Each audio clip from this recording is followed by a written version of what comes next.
já se předně musím přiznat, že teď ve 3. ročníku, vlastně v bakalářském stupni už nepřicházím do toho prostředí každý den, trávím tady vlastně, co se týká povinného vyučování, jenom středu.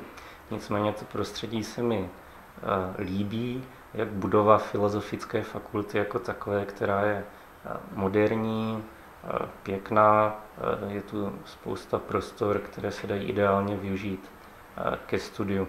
Líbí se mi prostředí ve smyslu atmosféry, protože na historii existuje náš studentský klub, který se jmenuje Masarykovi historici, a prostřednictvím tady toho klubu Masarykových historiků se studenti můžou zúčastňovat řady společenských akcí, kvízů, historického pasování a tak podobně.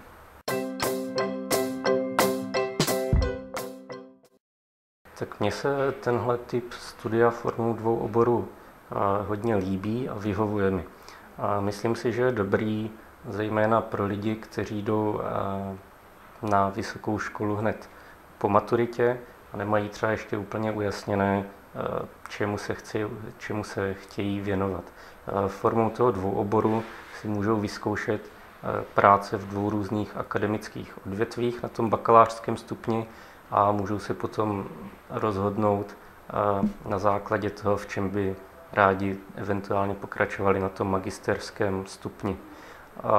Taky je výhoda v tom, že 2 obor se může doplňovat. Historie je, myslím, vhodným parťákem pro spoustu jiných oborů. Já studuji 2. obor na Fakultě sociálních studií a musím říct, že v řadě témat a i ve způsobu té práce a toho principu studia se to prolíná a doplňuje.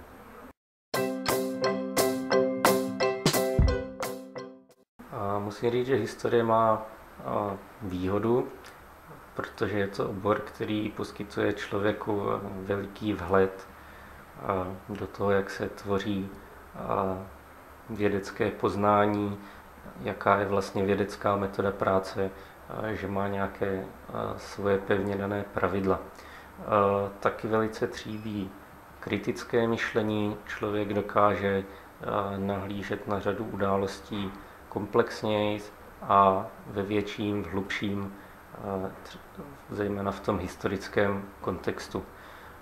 To znamená, že to uplatnění je široké, člověk se potom může uplatnit všude tam, kde jsou potřeba právě tyto v současné době tak často zmiňované soft skills. Já bych se rád věnoval publicistické činnosti, to znamená psaní článků do časopisů. Můj sen je podílet se i na tvorbě nějaké knihy, nejradši právě s historickou tématikou. Asi je to trošku staromódní názor, ale myslím si, že ten úplně nejdůležitější faktor jsou znalosti, to, jak se člověk připraví po té vědomostní stránce. Ale samozřejmě velkou roli hraje taky štěstí, protože nikdo z nás neví všechno a může se stát, že vyučující narazí na téma, které člověk úplně neovládá. A v tom případě je samozřejmě taky důležité, jak člověk umí prezentovat ty své znalosti, a u ústních zkoušek hraje taky velkou roli, jestli je člověk trémista nebo není.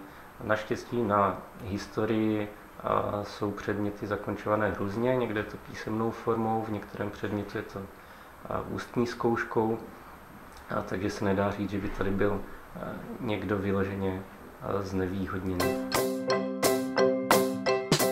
V první řadě, aby se pokud možno řídil silabem, myslím, že ty předměty, tak jak jsou tam seřazené a v tom doporučeném studijním plánu, jak jsou koncipované, tak mají svoji logiku. Co se týká výběru volitelných předmětů, tak by si určitě měli vybírat předměty z těch období a z těch sfér, které je nějak zajímají, aby se nebáli kontaktovat starší kolegy, protože tím určitě rádi poradí, jakým stylem se třeba připravovat na zkoušky, jak psát seminární práce a tak dále. naštěstí stíhám, jak ziskové ve smyslu nějakých brigád, tak neziskové ve smyslu různých studentských spolků, aktivit a mimoškolních přednášek. Musím říct, že kdybych to nestíhal, tak svět založený jenom na škole by mi přišel velice smutný a krutý. Naštěstí to tak není. Nicméně ta studijní zátěž se mění v průběhu semestru a je potřeba s tím počítat, plánovat a rozvrhovat si ty aktivity. A třeba v průběhu zkouškového se ta realita bohužel často blíží tomu smutnému a krutému světu, kde existuje jenom ta škola.